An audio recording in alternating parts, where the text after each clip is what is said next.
Hello learners, welcome to computer class online. I am David Sharma. तो देखिए बेटा, हमारा चैप्टर चल रहा था एनिमल किंगडम और ये चैप्टर हम लोग तैयार कर रहे हैं नीट यूजी के लिए और आपका क्लास 11 के लिए। तो ये चैप्टर है ही।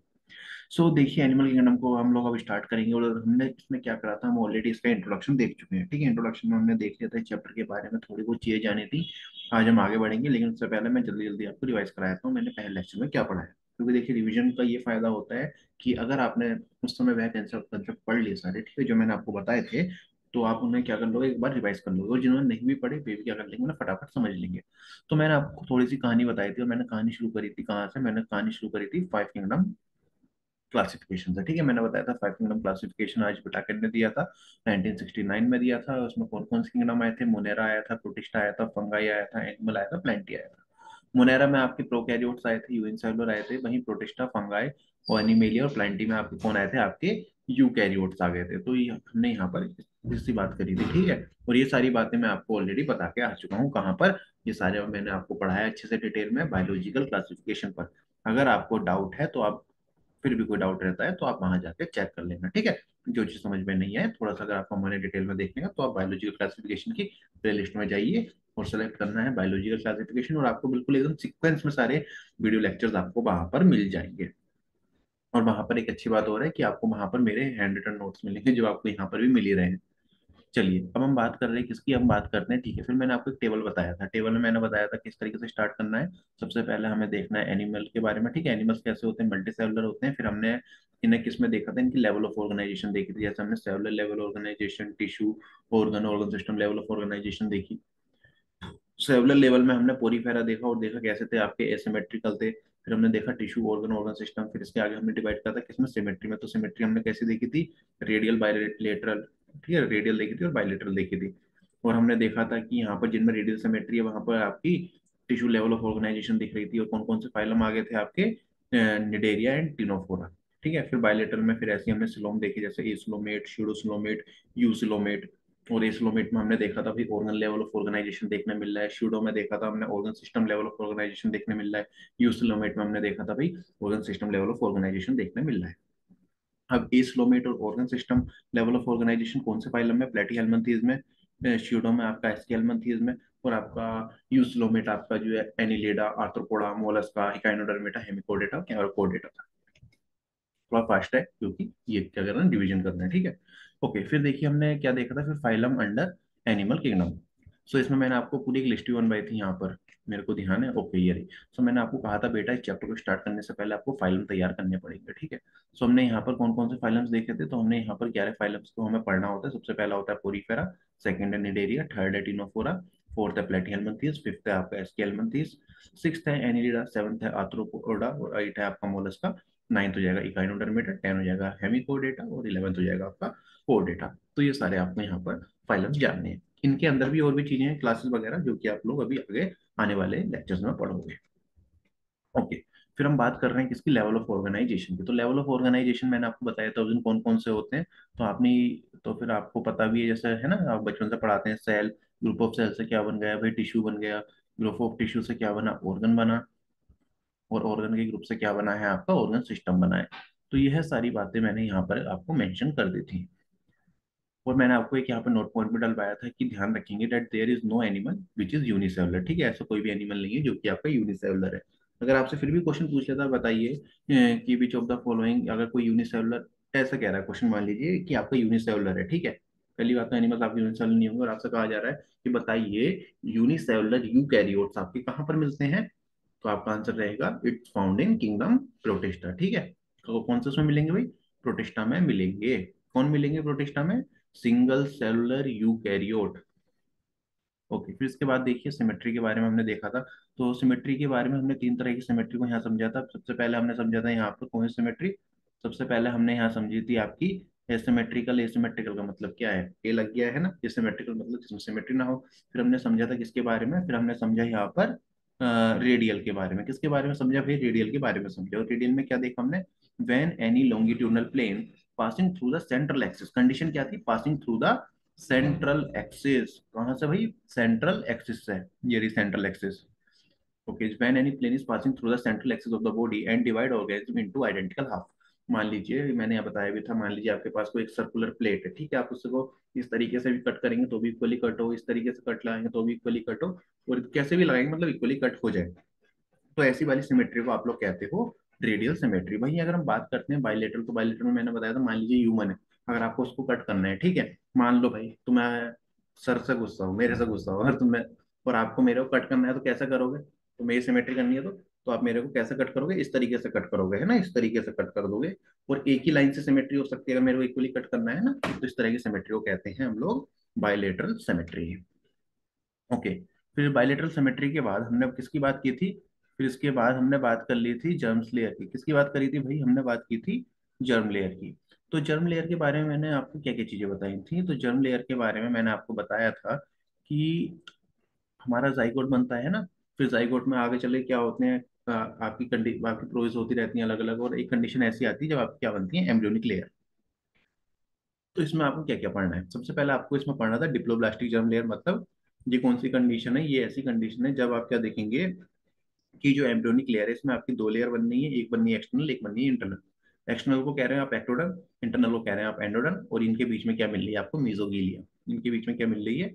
मीजोगीलिया।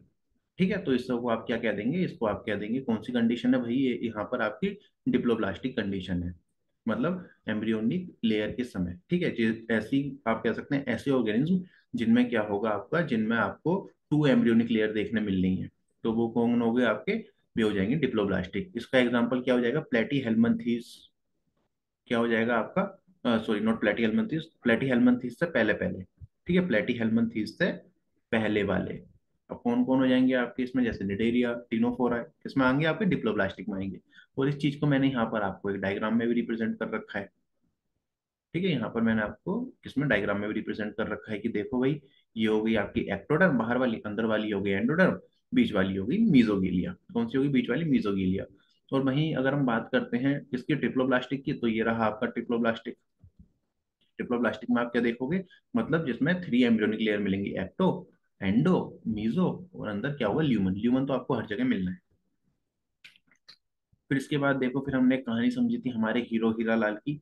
तो हमारे ये हीरो हीरा लाल जी थे, इन्होंने आपके लिए क्या करा था?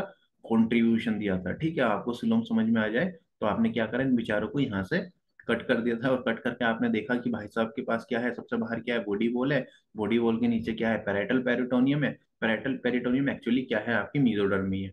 और आपको क्या देखने मिल रहा था? बिस्टल पेरिटोनियम देखने मिल रहा था ल्यूमन के पास। ठीक है, ल्यूमन के पास आपको क्या देखने मिल रहा था? विसरल पेरिटोनियम देखने के लिए मिल रहा है। पेरिटोनियम का मतलब ही आपका मेसोडर्म है, आप ऐसा समझ सकते हैं। विसरल कह रहे हैं कैसे है? अंदर की तरफ को, और जो पेराइटल है वो हो गई आपकी बाहर की तरफ को। फिर यहाँ पे मैंने आपको एक आपको डायग्राम भी रिप्रेजेंट करा था। सिलोम को बॉडी कैविटी भी कह सकते हैं, ये चीज मैं आपको बता चुका हूँ। फिर हमने तीन तरह की सिलोम पढ़ी थी। एक तो पढ़े थे यूशिलोमेट। ठीक है, कौन कौन से हो गए? यूसिलोमेट, और आपका क्या होगा? स्यूडोसिलोमेट, और आपका हो गया एसिलोमेट। एसिलोमेट जिसमें सिलोम एब्सेंट है, जिसमें बॉडी कैविटी एब्सेंट है साहब, उसको हम लोग क्या कह देंगे? उसको हम लोग कह देंगे एसिलोमेट। और जिसमें आपका बॉडी कैविटी में आप क्या देख रहे हैं? मीजन के पाउचेस मिल रहे हैं, उसको आप लोग क्या कह दोगे? स्यूडोसिलोमेट। और जिसमें आपको प्रॉपर सिलोम या कैविटी देखने मिल रही है, उसको कह दोगे यूसिलोमेट। तो ये सारी चीजें थी जो कि हम लोग अपने पहले लेक्चर में डिस्कस कर चुके थे, और मैंने इनके रिगार्डिंग इनके फाइलम्स भी बता दी थी, कौन सा फाइलम यूशिलोमेट है, कौन सा फाइलम स्यूडोसिलोमेट है। स्यूडोसिलोमेट टेबल अगर आपने करा होगा तो याद होगा, स्यूडोसिलोमेट कौन दिखा रहा था? एस्की हेलमंथीस दिखा रहा था। चलिए, तो आज हम बात करेंगे, ओके, बॉडी प्लान की बात करेंगे। तो यहाँ पर आपको दो तरह के बॉडी प्लान पढ़ने हैं। ठीक है, दो तरह के आप बॉडी प्लान पढ़ोगे। सबसे पहले पढ़ोगे आप tube within a tube body plan. Tube within a tube body plan. और एक आप पढ़ोगे blind sac body plan. Blind sac body plan. Okay, tube within a tube body plan का मतलब क्या होता है? जिसमें आपकी क्या होगी? कंप्लीट एलिमेंट्री कैनाल होगी।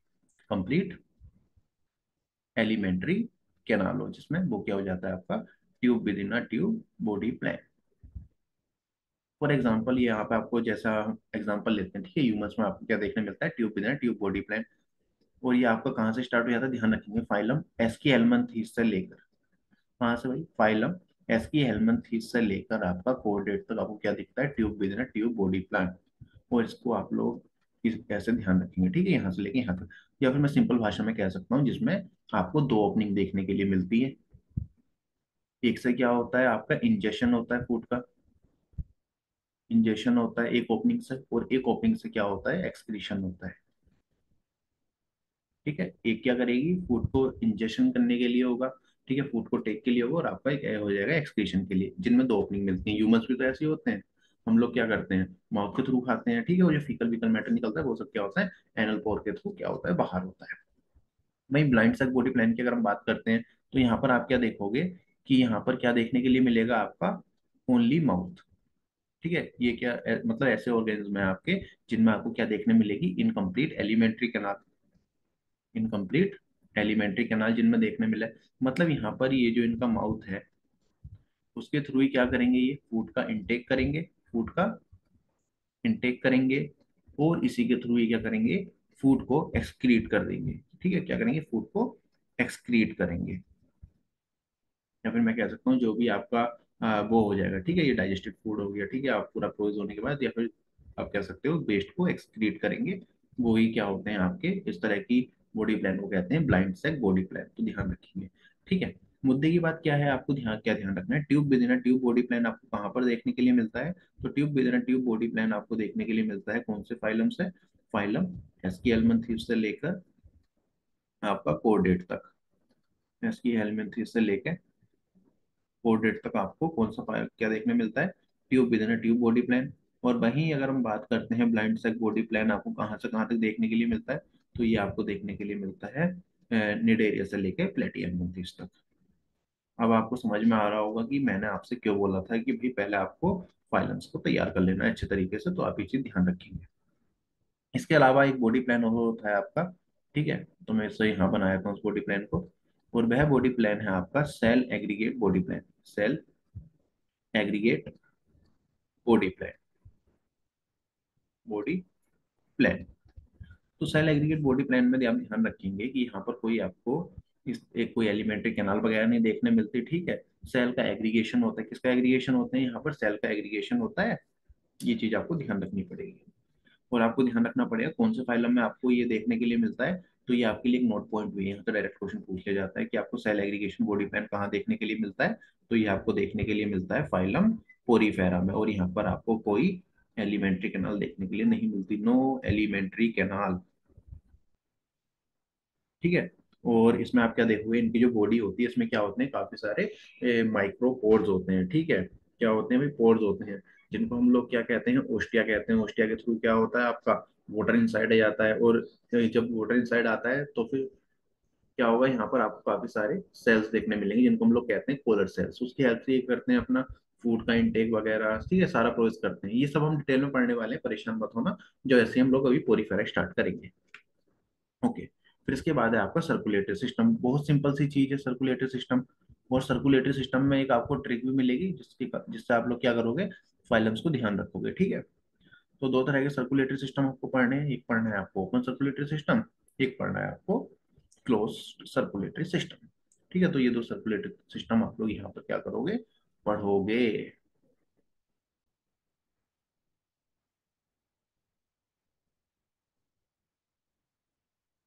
ओके, सो देखिए ओपन सर्कुलेशन की अगर हम बात करते हैं, तो ओपन सर्कुलेशन में आपको ध्यान रखना पड़ेगा कि ये जो ओपन सर्कुलेशन है, ठीक है, सबसे पहले ओपन सर्कुलेशन की बात करते हैं, तो आप क्या देखोगे कि जो इसमें सेल्स वगैरह हैं बॉडी के, वे क्या होते हैं, डायरेक्ट कॉन्टैक्ट में होते हैं ब्लड के। ठीक है, मैं लिख सकता हूँ that cells are the direct contact with blood, contact with blood,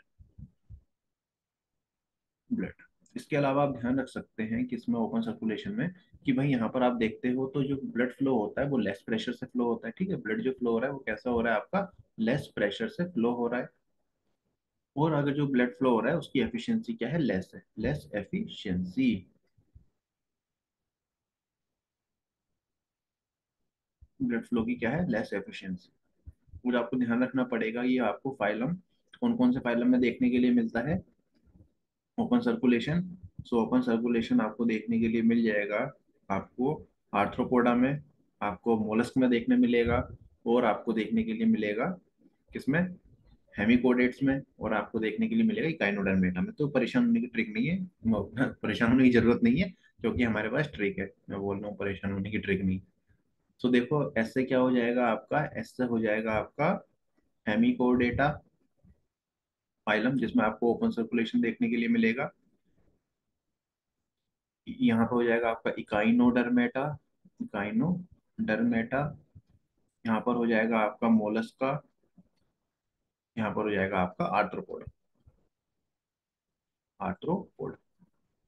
तो इन फाइलम्स में आपको ओपन सर्कुलेशन देखने मिलता है। ओपन सर्कुलेशन में एक चीज ध्यान रखेंगे, यहाँ पर आपका ब्लड वेसल्स वगैरह का कोई रोल नहीं है, ठीक है। सो मैं कह सकता हूँ कि भाई there is no network of blood vessels, ठीक है। ब्लड वेसल्स का नेटवर्क नहीं है यहाँ पर, ब्लड वेसल का नेटवर्क नहीं है। वहीं अगर हम बात करते हैं क्लोज सर्कुलेशन में, तो आप क्या देखेंगे कि यहाँ पे जो है सेल के डायरेक्ट कॉन्टेक्ट में नहीं है, cell are not direct contact with blood, contact with blood. भी डायरेक्ट कांटेक्ट में क्यों नहीं है भाई सेल्स आपके ब्लड के, क्योंकि यहाँ पे जो ब्लड फ्लो हो रहा है वो किस में हो रहा है, वो आपका फ्लो हो रहा है ब्लड वेसल्स में, जो कि आपका ओपन में नहीं होता, ठीक है। यहाँ पे ब्लड जो फ्लो होगा ब्लड वेसल में फ्लो होगा। दूसरी चीज आप क्या ध्यान रखेंगे कि यहाँ पर आप देखेंगे तो यहाँ पे जो ब्लड फ्लो होता है वो किससे होता है, वो होता है आपका हाई प्रेशर से ब्लड फ्लो। और एफिशिएंसी की बात करोगे तो इसकी क्या हो जाएगी, हाई एफिशिएंसी हो जाएगी। और यहाँ पर आप ध्यान रखेंगे कौन कौन से फाइलम्स होंगे। तो फाइलम आप ध्यान रखेंगे कौन कौन सा हो जाएगा, कोडेटा हो जाएगा, कोडेटा में देखने मिलता है।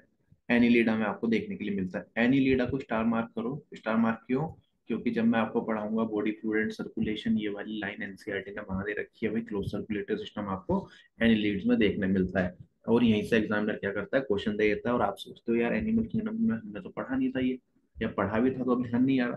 तो आपको ये बात बता देता हूँ, ये एनसीईआरटी ने वहां पर भी मेंशन कर रखा है। कौन से चैप्टर में मेंशन कर रखा है भाई, ये आपको मेंशन कर रखा है बॉडी फ्लूइड एंड सर्कुलेशन में, जो कि आप आगे पढ़ोगे, जिसको जनरली हम लोग क्या कहते हैं, हार्ट वाला चैप्टर। बच्चे ऐसे तो याद करते हैं ना, आप भी करते हो, वो हार्ट वाला चैप्टर मेरा फेवरेट है, किडनी वाला चैप्टर मेरा फेवरेट है। तो आपके हार्ट वाले चैप्टर में ही ये बात है। ओके, फिर इसके बाद चलिए देखते हैं इसके बाद आपको क्या पढ़ना है यहाँ पर। तो आपको यहाँ पढ़ना है, ओके, सेगमेंटेशन के बारे में आपको पढ़ना है। तो सेगमेंटेशन के बारे में ध्यान रखेंगे, सेगमेंटेशन के बारे में एक अच्छी सी डेफिनेशन दे देंगे, that body is externally and internally divided into segment, ठीक है। With a serial repetition is called segmentation. सबसे पहले डेफिनेशन लिखेंगे, that body is externally and and internally and internally divided into segment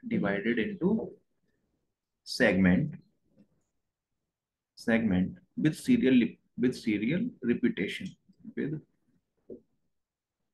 serial repetition is called segmentation segmentation।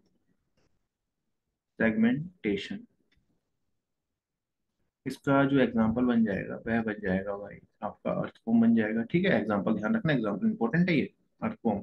और earthworm कौन से phylum में आता है, आपका फाइलम एनिलिडा में, और आपको एनिलिडा में देखने मिलता है सेगमेंटेशन, और आपको आर्थ्रोपोड्स में भी सेगमेंटेशन देखने के लिए मिलता है।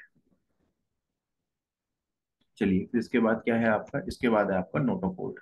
सो नोटोकोड की अगर हम बात करते हैं तो नोटोकोड के बारे में आप बता सकते हैं कि that a longitudinal flexible rod, कैसी है भाई, आ longitudinal flexible rod, longitudinal flexible rod of cell that in lowest coordinate, ठीक है। आपको किसमें देखने मिलेगी नोटोकोड, लोएस्ट कोऑर्डिनेट में देखने मिलेगी, ठीक है। कोऑर्डिनेट में भी आप आगे काफी सारी चीजें पढ़ोगे, ठीक है। आप उसे भी देखोगे, कोऑर्डिनेट के अंदर भी काफी सारी क्लास वगैरह आपको पढ़नी है।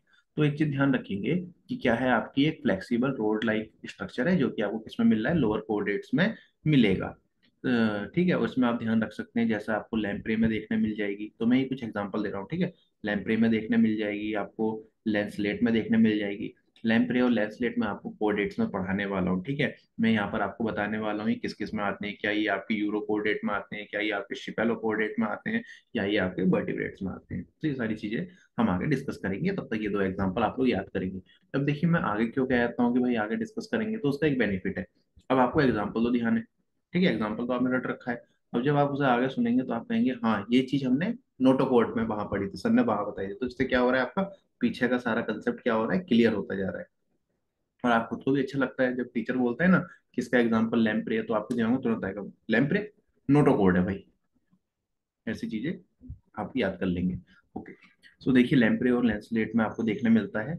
और इसके अलावा आप ध्यान रखेंगे and in the embryo, and in the embryo of higher vertebrates, तो आप जो हायर वर्टिब्रेट्स हैं उनके एम्ब्रियो में देखने मिलेगी। And embryo of higher vertebrates, vertebrate form the supporting axis, form the supporting axis of the body, axis of the body। सो इसमें आप ध्यान रखेंगे एक चीज और। चलिए आपको देखिए सिंपल सी भाषा में बताता हूँ नोटोकोड क्या है। नोटोकोड आपकी आगे चल के मॉडिफाई होती है, ठीक है। हम हायर ऑर्गेन्स में तो ये हमको एम्ब्रियोनिक कंडीशन में देखने मिलती है, ठीक है। हायर ऑर्गेन्स में आपको एम्ब्रियोनिक कंडीशन में नोटोकोड देखने मिलती है, और ये नोटोकोड से ही आगे चले क्या बनता है, वर्टिब्रल कॉलम बनता है। क्या बनता है आपका, वर्टिब्रल कॉलम बनती है। और अलग एक ब्लड पॉइंट का ध्यान रखेंगे, तो नोटोकोड किस में देखने मिलेगी, तो यह आपकी देखने मिलती है ओनली कोर डेटा, ठीक है। ओनली कोर डेटा में आपको ये देखने के लिए मिलती है। सो आपको ये सारा बेसिक है जो कि आपको चैप्टर को स्टार्ट करने से पहले, फाइलों को स्टार्ट करने से पहले पता होना चाहिए, ठीक है। तो आप लोग इतनी सारी बातों को यहाँ पर ध्यान रखेंगे। आई होप आज का ये लेक्चर आपके लिए बेनिफिशियल रहा हो। इसी के साथ चलिए मिलते हैं कल फोरीफेरा के साथ। At last thank you and all the best.